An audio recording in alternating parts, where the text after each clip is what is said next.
storyteller. She learned that the needs of her great aunts, great uncle, and grandmother. She's been involved in the Native heritage since before she was a teenager. She has a double master's in nursing and healthcare administration, and she is from Dora, Alabama. Please help us welcome to our stage Native American Indian storyteller, Miss Kara Cooper.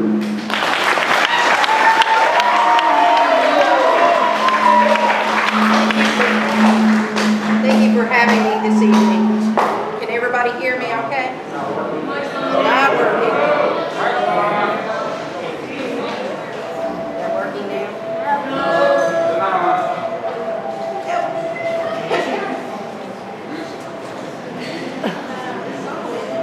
Check, check. Got it now. Woo! All right. I was asked this evening to talk a little bit about Southeastern women and our regalia and a little bit about the home life before I even start a story. I'm only going to do one story for you tonight, but it's a fairly important story to tell you. In our culture, women, the house, the land, the garden belongs to the woman. The men are responsible for hunting and bringing in food and taking care of things as they need to. But the decisions many times are made by the women. There's women councils, and every clan has a clan mother who makes many decisions. Many of our leaders are actually decided by the clan mothers and the women's group.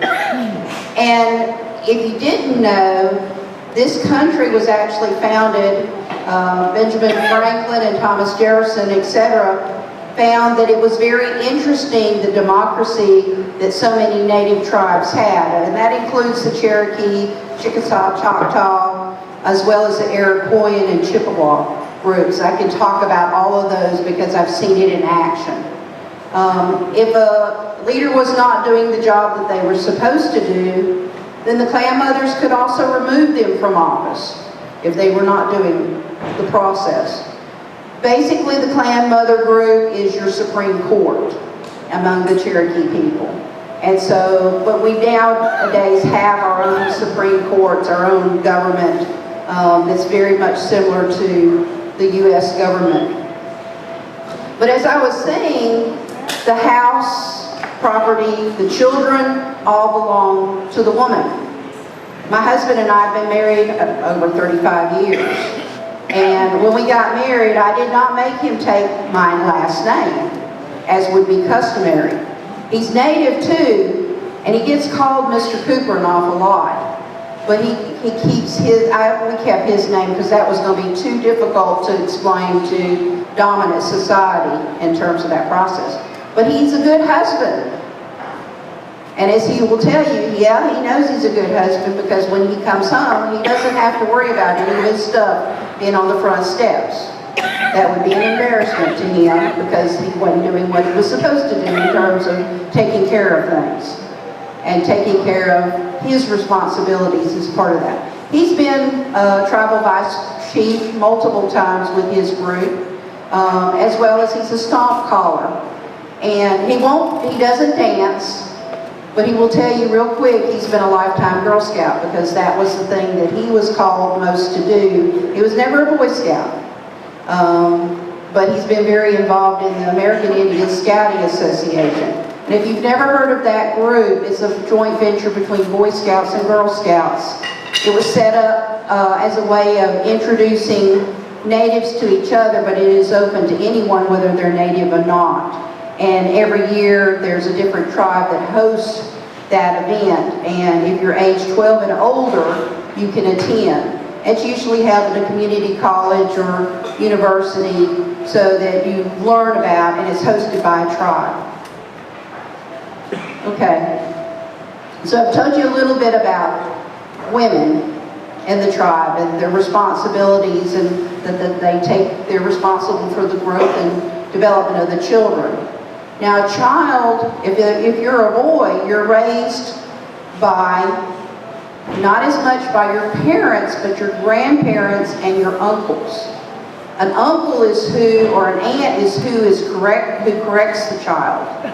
Not the mother and daddy. We teach, but the aunt and uncle are the ones that, if there is any correcting to do, and think about it yourself. You don't want to disappoint a grandmother or an aunt and uncle, right? So children didn't have to be disciplined very often because they understood that fact. It's very important for me as the wife to make sure my husband looks good at all times in public. He has to dress proper, and he makes sure that I look proper too. We laugh a lot because I gift my regalia to different people that don't have, because I'm in regalia sometimes every weekend during, from now, which is green, is our wild onion dinner is this weekend, through what we call squirrel dinner, which is the time of the year. And then the winter time is, of course, our time of storytelling. And our uncles and men are responsible for telling stories as much as the women are. But they're more responsible for telling the scarier stories and the stories that have some bad consequences, okay? Anyways, women are regalia. Today I had on a terror dress, which is actually from the 1975 time frame. Before that time, it's based loosely on the Trail of Tears outfit that was born at that point in time, but it's actually its own definition from Western Cherokee Nation. Eastern is a little bit different. Now what I'm wearing right now is actually Creek. And think about it, it makes sense because the overlay keeps the mosquitoes away, and yet it's cool enough to allow the air to go through, and I'm covered at all times. I laugh because the sisters next to me and my brothers are all dark-headed, dark-skinned, dark-eyed, and I'm the blonde in the family. But I understand why, because at the time of my birth, things were really difficult. My mother basically will tell you that she's country. She doesn't claim her heritage, even though her mother was American Indian, but she refused to take that. My dad took a while for him to claim his heritage, even though his parents were very active in the tribe and spoke their language. But my parents were that lost generation. They had to go through very difficult times, and they had a hard time looking in the mirror and going, hey, this is it. In my mother's family, my grandmother actually was one of 18 children. And of the first 8, 3 were blonde. And none of those 3 lived beyond the age of 30. Most of the blondes in the family died at a very early age. And it kind of makes sense when I know from nursing and from medicine that reason, because many times they have autoimmune disorder. It's recessive genes, and so therefore the blonde didn't last very long. But at the same time, it protected us, because as my grandmother heard a judge say when her mother passed away, and he saw 3 blonde children out of the 8, well, any idiot knows there's no such thing as a blonde-headed, blue-eyed Indian. And I get that a lot because I'm carded.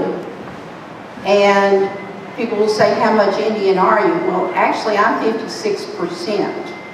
It's just that little bit of Scotch-Irish that comes in and it's really strong as a recessive gene. You put the sister and I together that are next to each other, and you'd swear we weren't related at all. So it was part of that process of how we are and what we are. And I can remember being the only blonde in the circle dancing at powwows with my grandmother. And people would say, well, who is she? And people would say, well, that's her grandmother. No, that's Miss Mexie. Oh, okay. Well, then I was accepted because I was Miss Mexie's daughter. So let me tell you a little story. How many of you know what a cardinal is? How many of you have ever seen the redbirds? They're really out a lot this time of the year. That's great. Everybody's seen one. Knows what I'm talking about.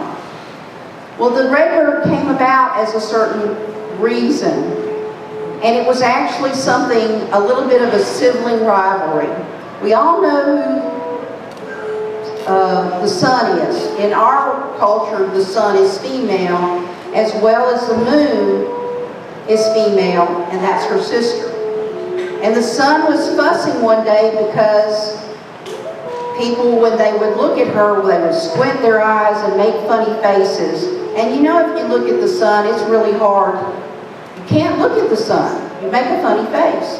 But if you look at the moon, you smile because it's beautiful. It doesn't hurt our eyes, right? So it's one of those things that Sister Sun said, I don't understand it. These humans squint and they make faces and they're like they're angry at me all the time, and yet I provide this beautiful sun and they're able to grow their crops and able to do things. And Sister Moon says, ha ha ha. They look at me and they smile. And I like their path. And I keep things available to them. And so the sisters kind of fussed about each other and that whole process. Well, Sun's home is straight up in the center of the sky.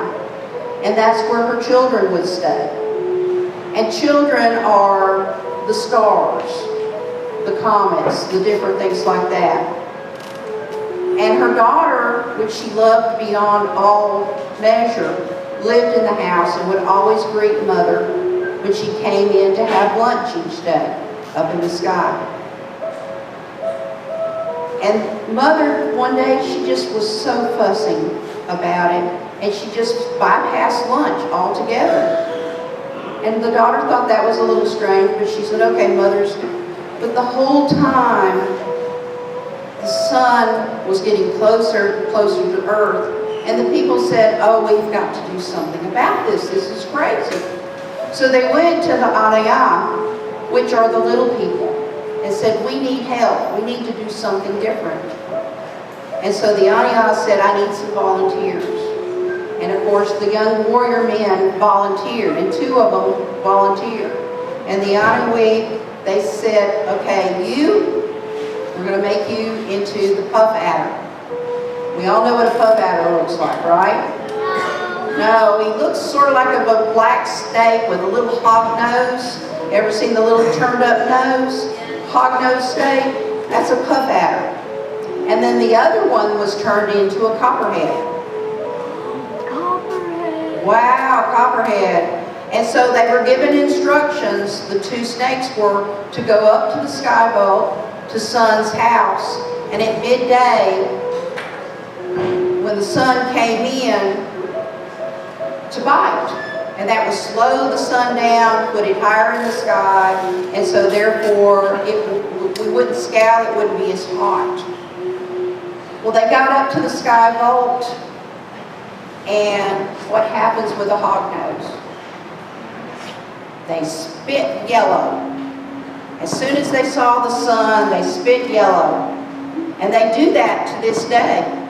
And of course, Copperhead was so upset and so embarrassed by Puff Adder's way of acting that he slithered away and went back. Very typical of the behavior we see today with Copperhead. So the people went back and to the little people and said, what do we do? What do we do? We need to do something. He said, okay, we need 2 more volunteers. And this time, 2 young men volunteered, and one became the Aniana. Aniana is like a giant serpent, and it has this great big jewel in the center of its head. And it's a very scary thing. And a lot of the warriors worried about the Aniana. And then the other one was made into rattlesnake. And among the Cherokee, we say rattlesnake is very sacred. It's very special. You have to sing a song before you can kill a rattlesnake. Otherwise, bad things can happen to you. The 2 of them went up, and about the time to the sky vault, and about the time that Sun came in for lunch, the daughter stepped out, And the rattlesnake ran up and bit the daughter of the son. Mother was immediately very upset because the daughter died. This was a catastrophe. Here was her beloved daughter and she was dead. And so the son hid her eyes and started crying. And cried so much that there was water everywhere. We had a great flood. And many people died because of the son crying and crying and crying. So the people went back to the little people and said, now what do we do? What do we do? And she was told that there needed to be 7 men, and each person was to take a sourwood stick. And you're going to go to the place in the west, the place of the ghost land. And there you're going to actually touch the ghost of the daughter of the sun as she comes by, dancing. And then you also will have to have a box. And as soon as she drops on the 7th time, you put her in the box and bring her back to her mother's house. But under no circumstance are you to ever let her go, no matter what. No matter what you hear, no matter what's going on, do not open the lid to this box. So the men all understood what they were to do. And so the 7 men then went to the place in the west, what they call the ghost land. And there they saw people dancing in a circle, waiting for their loved ones to come. And when they came, they would hug and love them. And they would join, the new loved ones would then dance with them. And each time the daughter of the sun came by, one of the men would reach out with a sourwood stick and hit her. And on the 7th time, she collapsed to the ground, and they grabbed her and put her inside the box. And they took their sticks and put in such a way with the box so they could carry the box. And they went to the sky vault. Well, along the way, they started hearing things. I'm hungry. I'm thirsty. Let me out of here. Let me out of here. And they didn't let her out. They didn't let her out over and over again. But as they neared the house of the son, she said, I can't breathe. I can't breathe in here. Let me out. Let me out. So they said, well, it won't hurt us to move the top of the lid just a little bit so that she can get a little air. And about that time, they saw this bright red flash, and they heard the sound in the bushes. They didn't think a whole lot about it until they got up to the sky vault, and they went to take the lid off, and the box was empty. But Sister Sun and Sister Moon both recognized the daughter of the sun in her new form, the cardinal. And so it's one of those things that we now say that Venus, in our modern terms, is the daughter of the sky, of the sun. And she actually sometimes goes in front of Mother, and sometimes she goes behind. But the cardinal is what we remember, and we talk about, women especially will say, that like the cardinal, we walk in beauty. We're the daughters of the sun. And we recognize who we are, and we respect ourselves in such a way that we always take care. The other thing that my husband always says is when a loved one passes, you will see a lot more cardinals, because many cardinals come to take that person's spirit out to the west, to the land of the ghosts, so that they're reunited with loved ones that have gone before. So we always love when we see our cardinals. We make sure they're fed, they're loved, and they're cared for, because that is something special to us. So when you see the redbird, and you now know how the redbird came to be, remember that. Give them thanks, and tell them, welcome to my home. We're glad you're here for a visit. I hope.